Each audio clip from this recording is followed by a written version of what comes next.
Firstly, I'll get into the steps needed to make this happen. Step 1. Recognize all the goals and errors. Step 2. Sand all the pieces down. Step 3. Remove broken areas and add additional supports. Step 4. Add expendable parts. Step 5. Add wood filler and Mod Podge to seal pieces. Step 6. Paint. And Step 7. Customize, if needed, of course. Alright, now I'll get into the actual problems with the suit, starting with the codpiece or hip. It's ripping apart at many weak points, and I've had to resort to using red duct tape to hold it together. Due to its placement, it scratches against the top and bottom half of the suit all at once. Moving down, the quads or thighs are in decent shape and are in desperate need of a new paint job and layer of wood filler. The little knee joints that I made broke easily, but I'll tackle that problem once I'm finished with everything. Now onto the shins. The shins are in... okay, the shins will need a lot of fixing, given that they've been scraping against the quads, knee, and my shoes. The shins will need a new expandable back piece, a layer of filler, new lights, and a lot of sanding. Speaking of sanding, I'll have to sand down a lot of the odd bumps in the legs, so I'll be going in with some P120 and 180 grit sandpaper. And while I'm sanding this down, I can tell you my motive for renovating the suit.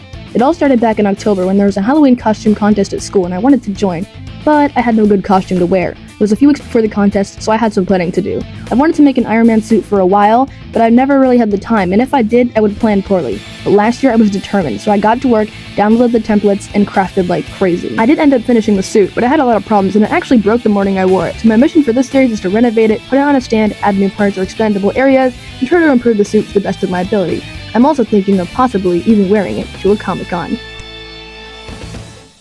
Alright, the sanding's done. I'm going to work on making some supports, specifically making this new connecting area for the hip. I removed the old ones, got a new sheet of cardboard, and traced it. I doubled it up because I needed to fix both sides. I used quite a lot of masking tape because it was pretty helpful when gluing them together, and it added some extra temporary support.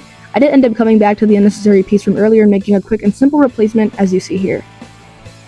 Looks much better. Now here's the progress on the hip. As you can see, I did end up adding some extra supports here and here, but now it's pretty much done. Moving on to the thighs, I quickly made a replacement back piece. Then I went ahead and redid the bottom area that sits right above the knee, because it was dealing with a lot of breakage. I ripped it out, traced it down, and remade it. Here's the final result of the two improvements. Moving even further down to the shins, this circle kept breaking off and it was causing a lot of problems, so I made these two pieces into one. Here I'm showing you that I'm going to redo this entire back area, including the top of the back and the bottom of the back shin. To do that, I had to model and glue new replacement pieces. Next I'm going to show you how I made the expandable back piece. First I grabbed some wooden dowels and cut those accordingly. Then I carved 4 holes, 2 in the shins and 2 in the moving section. Then I placed 2 small circles on each side to act as nuts to hold the dowel in. This created an axis for the back area to swivel on, and I secured it all with some glue. Here it is moving freely.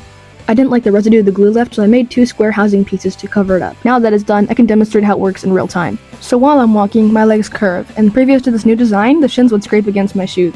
Now with this, the shins can become an extension of my lower leg and move with me rather than against me. Okay, I know I showed that I was done with the hip, but I forgot to make these side pieces, so I'm gonna go ahead and craft those up right now.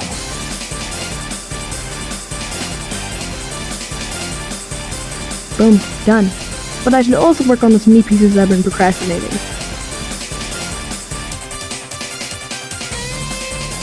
Boom, also done. Now it's time for wood filler, and as you can see I already finished the thigh. All you have to do is get plaster or wood filler of your choice, get some water, and spread it across your piece, continuing to add water as you go to smooth things out. It's been a day or now, so now that it's dry, I can go ahead and sand these pieces down. Again, I'm going in with P120 and P180 grit sandpaper. Now with a brush and some Mod Podge, I can go over the layers of wood filler to achieve a shiny and smooth finish to the suit. Mod Podge is just a thin paste that acts as a sealant. To be honest, when I was doing this, I only added Mod Podge to the areas I thought that needed some. I waited about a day for it to completely dry, and now here's a small little piece that I forgot to make earlier on the cod piece. Now, it's time to paint.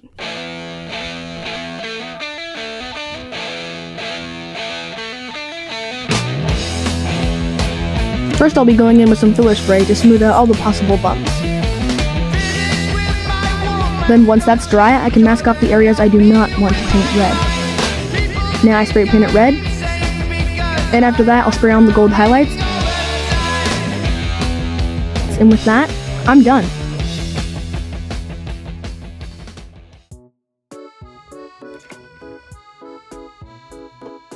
Look at this, bro.